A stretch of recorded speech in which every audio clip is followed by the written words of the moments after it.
Hey guys, it's Mitch. How's it going? We're back to hitting a title we haven't touched on in a little while. We're taking another look at Wolverine in the greatest era of Wolverine, 1990 and 1991. Like Wolverine was to Marvel as Batman is to DC. Helped out in large part by his appearances in Uncanny X-Men, written by Chris Claremont and drawn by Jim Lee. And then on this title here, written by Larry Hama and drawn by Marc Silvestri. Like, how you can't do a whole lot better than that in 1990-91. So we're taking a look today at Wolverine number 35. But just before we get into it, if you enjoy the channel, if you feel like you might want to help out a little bit, go subscribe to my Patreon. Links are in the description. Gives you early access to everything I do. Helps out the channel, helps to buy new comics. So, coverage on Wolverine has been a little bit all over the place so far.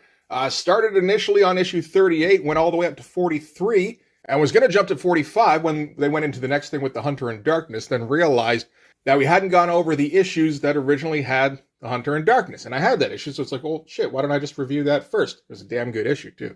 So that was issue 34. So theoretically, we could jump back to 45 now, but there's a 3-issue story here from 35 to 37 we haven't touched on. That's still in the Larry Hama, Marc Silvestri era. That has some pretty cool shit going on. So, why not do that? Although I think it might be more cool in the next issue. This one's weird. This is Wolverine and Puck versus Lady Deathstrike in the Spanish Civil War. Like, I don't know what Larry was thinking on that. Really, it's almost like he lost a bet. So let's get into this. We can start with the cover. That is an oddly dashed off cover, and not really representative of what's in the issue. The issue is actually, I feel like, more rendered than usual for Marc Silvestri around this time. It's not bad, although the pose for the big problem here is that the pose for Wolverine is super weird. It's got good movement, but I think the difficulty is mostly the placement of his left arm, which makes him look kind of fat. You know, he tried to put a little bit of backlighting on, the back of the arm here to differentiate it from the torso, but still. And, not a ton of rendering on the body itself. Weird expression on his face. He's got that, that gestural thing where the legs are almost, just like a weird shape. But yeah, I mean, everything else here is pretty good. That's a great shot of Lady Deathstrike. That might be the best shot of Lady Deathstrike I've ever seen. Puck looks okay. He doesn't look like Quasimodo, like Logan does anyway. And we got Gate here in the background. And, a nice line, anyway, going down for through our characters. It's just, some of the finish looks really fast on this. It's like Silvestri got through the issue and handed it in. And they're like, that's great. It was right on time. Hey, where's the cover? And Mark was like, huh? And he called up Dan Green real quick, and he's like, shit, Dan, I did it again. And he started drawing this thing, and he took, did it in like 4 hours. Dan Green was like pacing next to him, going, come on, man. And they were able to get it done in time, at least. But like I said, it seems very rushed compared to the rest of it. That Lady Deathstrike is pretty freaking awesome, though. Anyway, let's get into this. All right, so this is going to be Blood, Sand, and Claws. We're going to start with a big old splash. That's always a good start. This, of course, is going to be written by Larry Hama, pencils by Marc Silvestri, inks by Dan Green. Pat Brousseau doing the lettering, Glynis Oliver doing the colors. That's good. And we're starting out, apparently, in Vancouver. Vancouver in 1990 must have been very different from how it is today. I live near Vancouver. It's like not a shitty little one-horse town. It's a bit more like an actual city. But they say here, not a particularly ritzy part of town. Even 30 years ago, well, 35, I don't think there would have been a part of town this not ritzy. But that's okay. I assume Larry Hama had been to Vancouver at some point at this time. He liked to include a lot of elements, like just different places that you didn't necessarily see a lot in comics. You see a lot of New York. You might see like Chicago or Philadelphia or something, I assume. Maybe I'm just thinking of hockey teams. But yeah, like Logan does bop around in BC quite a bit. It's interesting. And, it's a pretty great splash with some dude getting tossed out on his face by an unseen bouncer. And we got Logan approaching off to the side here. And his head's all silhouetted by his cigar smoke, which is very nice. Something's up, I think, with the printing in this issue. Maybe it's just at the beginning, actually. But I noticed here, because the inking on this character, on the next few pages, really seems very thick. Like far more than Dan Green usually does. And I could have just put it down to Dan Green, except the lettering also tends to bleed together a little bit in this issue. Like this page here in particular is pretty bad for it. So Logan walks into the bar, and it turns out the bouncer that's tossed the guy out is Puck. It's always interesting to me how, like in the 80s particularly, if Alpha Flight showed up in your comic, that was a bad sign. That's like your comic is failing. Everybody else is busy though. We could throw you Alpha Flight, but if Puck shows up, it's still not great, but that's okay. So yeah, Puck sees the guy off. Guy looks at him going, "I'll be back, you sawed-off little runt." And, it says hi to Logan.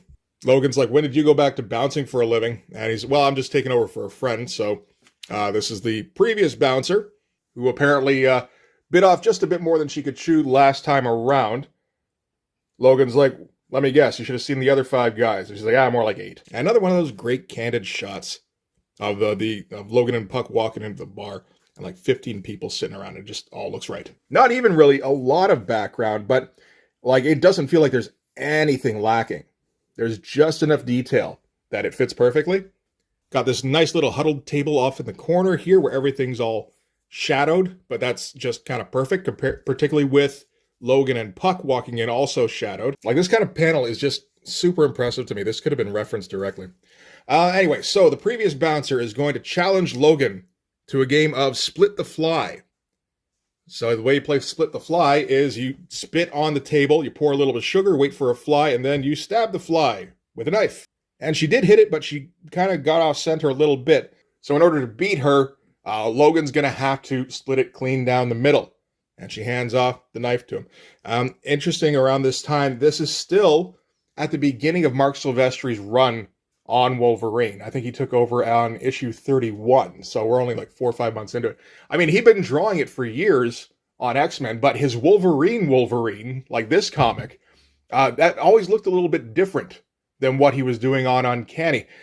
From stuff like this, it looks directly influenced by John Buscema. And again, like panels like this could very well be a Buscema panel, which is interesting. Like it's not like he doesn't have any experience with the character, but it's like when he got onto this title, he's like, okay, well, let's see what they've been doing on Wolverine. And he got all into John Buscema. He's like, shit, I got to draw like this for a little bit. Elsewhere, in Osaka, a couple of cops are checking out a warehouse here. We learn that this is Akira and Tetsuo. And this is January of 91. So that's pretty early in the game for like Japanimation type movies. Larry Hama's half Japanese, so it makes sense he might have been a fan beforehand. So pulling up to the warehouse, something jumps in front of their headlights for a second that they're not able to get a good look at, but, obviously we can tell this is Lady Deathstrike, particularly after having seen the cover. But I guess it's there and gone faster than they can really register. So Akira is going to go and follow her in. Oh man, that just leaves Tetsuo on his own. Tetsuo doesn't do well on his own. And we cut directly inside where Lady Deathstrike is doing some investigation. So she's heard about this incident, whatever this incident was. I'm guessing this happened sometime between issue 31 and 33. Would have had to, I guess. And she looks around. I believe this was the site of a slaughter of some Yakuza, and sees evidence that Logan has been here and was tearing it open. And she's looking for Logan to... I'm not sure exactly why. Probably to punch him. They do a lot of punching. Well, maybe not. That's not really Lady Deathstrike's deal. She is found by Akira, who tells her to put her hands up and turn around slowly. She's like, you want my hands? Here you go. I don't think I ever really registered before. They do mention it in here that her outfit is kind of samurai inspired. Like I said, never really noticed it. I think the cleavage distracted me a little bit. So anyway, that's it for Akira. We're going to cut outside to Tetsuo, who's just, kind of waiting for some kind of response. And we got this awesome horror movie shot of like the Freddy Krueger hand climbing up the car here. And that's it for Akira and Tetsuo. At least Kaneda was okay. All right, so Logan, back to Logan in Vancouver, where he's going to take his turn in Split the Fly. His version he knows is a little bit different, where he pours the sugar on his arm. While he's pouring the sugar, that guy who got kicked out at the beginning comes back with a couple of buddies, one of whom with a chainsaw. Jesus.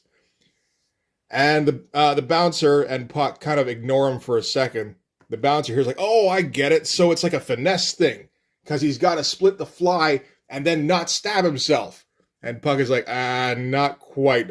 that finesse isn't really Logan's deal. The three goofs come in behind Logan just as he stabs himself in the arm, turns around with the table pinned to his arm, just holding it up. That's so good. And naturally, the three goofs decide that they've got somewhere else to be, and they're all going to take off now. Like, look at all this shadow in here. This is all awesome. I love how thick it is on the, well, like the lead goof here. That's some really fun feathering. Very thick. All right, so back to Lady Deathstrike in Osaka. She kicks Tetsuo out of the car, and she's going to patch into the mainframe that's part of the cruiser. And she seems to be enjoying the interfacing process quite a bit. Seems to be getting off on it a little bit, really. But she finds the stuff that she was looking for, particularly about Logan in his patch persona, and about Tiger, who I know I've seen before. I think I only know her from the Marvel Comics Presents storyline written by Peter David and drawn by Sam Keith. That's a hell of a story, though. So, having found what she needed, which is her next lead, she's looking for Logan. They found something on Logan that takes her to Tiger. Okay, we just have to find Tiger now. So she gets teleported out by Donald Pierce. I don't think we've seen Donald Pierce at this point for some time. Maybe X-Men 252? Something around there. So, Lady Deathstrike gets teleported back to Donald Pierce by gate. And this is a couple of years after the Outback era of Uncanny. So I guess I've still got ground to cover on Uncanny. We're still in the middle of Inferno. But I suppose that indicates that at some point the Reavers returned to the Outback after the X-Men. At some point they end up back in Westchester. This is all spoilers, man. That's a fun shot, though. Kind of deceptively simple. It's essentially three people and like three different points in perspective at different elevations, too. And yet it all still works great. So, okay, Lady Deathstrike tells Donald Pierce, okay, I know where I'm going next. I just need to go to Tiger. And Donald Pierce is like, okay, cool. But, be quick about it because we don't exactly want to do the teleporting thing too often. Gate works for us, but he's not happy about it. So he might just, he might teleport you to the sun. Who knows? Awesome shot of Gate. And strange because this is kind of the deal the Reavers had with Gate when the X-Men kicked them out of the Outback, where they had some kind of holdover Gate, like they were going to destroy the village unless he agreed to teleport them everywhere, something like that. So it almost feels like maybe Larry Hama's behind the times, or he's setting this back in time. He might be setting this back in time. There is some time travel in this episode. Shit, now I'm sorry I didn't read ahead. They might have time traveled. I'll explain that when we get to the end of the book. So in Madripoor, Tiger is working the craps. Lady Deathstrike just walks up, cleavage first, goes, hey you, where's Logan? Tiger, she's all, she's glamorous lady. She's like, I don't need to tell you shit. Talks to the pit boss and goes, hey, get this bitch out of here. She's breaking the dress code. And Lady Deathstrike goes, oh, okay, so we're bluffing. Cool. I raise you this one's life. So that's interesting. She's already killed those two cops for, no reason really other than just to kind of simplify her job. I kind of wish I'd seen what Lady Deathstrike was doing before this. I wonder if Larry Hama's version is any different from how she's previously been presented. And anyway, so Tiger is not going to, she's not going to gamble with somebody else's life. She figures, okay, well, fine. All I've got is a postcard. And we'll give her the postcard, and as soon as she takes the postcard and lets go of the woman, we're going to gun her down, so it's all fine. Only as soon as Lady Deathstrike takes the postcard, she gets teleported away. So that screws things up for Tiger anyway. So, once she's back in the Outback, she sees that it's a postcard from Patch coming from Vancouver. All very simply told in terms of the storytelling. Like, we noticed it before in the 5-issue storyline, which is really linked to this storyline. Like, it's crazy. It's like the entire Larry Hama run is just one long interconnected storyline. But the transitions are kind of perfect, like cutting from Deathstrike undoubtedly stabbing this guy in the cop car to Wolverine stabbing himself. That's not a bad one. And just the following of logic. Like, Lady Deathstrike needs to find out where Logan is. Go where Logan was last seen. Cop car shows up. She's able to access that mainframe to find the next piece of the puzzle and move on. And when she gets the next piece of the puzzle, she gets another piece of the puzzle. All right, so back in Vancouver, That still doesn't look like Vancouver. I mean, even the docks of Vancouver look better than that. Anyway, whatever. Puck and Logan are going to take a shitty little fishing boat out to the water where they're going to have some beers and talk about old times. Now, they're going to discuss poetry, apparently. Well, first, Puck quotes Arnold, saying, "Whatever doesn't kill you makes you stronger." Logan's like, he was paraphrasing Nietzsche, you illiterate muppet. And then, yeah, Puck comes back with, "Me illiterate? You were the one who always thought Robert Frost wrote The Fog." So now they're going to debate whether it was Robert Frost or Sandberg. Apparently it was Sandberg. And Puck happens to have his copy of For Whom the Bell Tolls, which is all, okay, now we're getting a little bit contrived, but it kind of flows in the context of the conversation they're having, at least. And in the pages of For Whom the Bell Tolls, a picture slips out. Again, kind of contrived, but, we got to kick the story off somehow. Logan takes a look at the picture. This is from the Spanish Civil War, where apparently Puck was, and this was before he got turned into, like a dwarf. I was previously aware that Puck wasn't a dwarf himself. He'd gotten, magically cut in half or something like that. I wasn't aware that he was, had an extended lifespan, though. That's one thing that caught me off guard in this issue. And Wolverine takes a look, and he's like, "Oh, hey, yeah, you got Inez on your lap." And "How do you know Inez?" He's like, "That's a good question. I don't know the answer to that one." So from there, we're going to cut back to the Outback. That's an odd transition that I don't see very often from somebody like Mark Silvestri. Also strange. This is all basically one big panel with Logan's hand with the photo overlapping it. That's, very different from Mark. So, Deathstrike knows that Logan is somewhere in Vancouver, but she's not going to search Vancouver. Even in 1990, there's over 1.5 million people in Vancouver.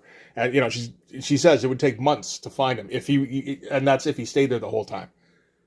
So they're going to have to try and hope that Gate can narrow things down. Donald Pierce tells her, "You're going to have to be a little oblique about how you ask. If you just tell him, 'Take me exactly to where Logan is right now,' he probably won't. He might just teleport you to the bottom of the ocean." So Deathstrike tells him, "Take me to the place that Logan can see at this very moment."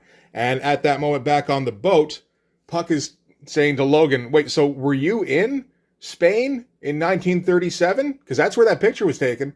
And Logan's like, "I don't know, but I can almost see it." It's like, oh shit, okay, so he's going to do some genie fuckery here.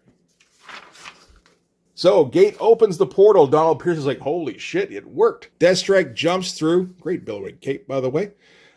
Exactly where Logan is. Just pops up right in front of him. Awesome shot. Should have been used as an ad for the issue. Only Gate is not done with his teleporting. Donald Pierce tells her over, I guess, radio. He's like, "The Vortex Gateway hasn't finished. You're just making a stopover." So, sucks up Deathstrike again and sucks up Puck and Logan. And they get teleported out of the strait. And they end up in a Matador arena.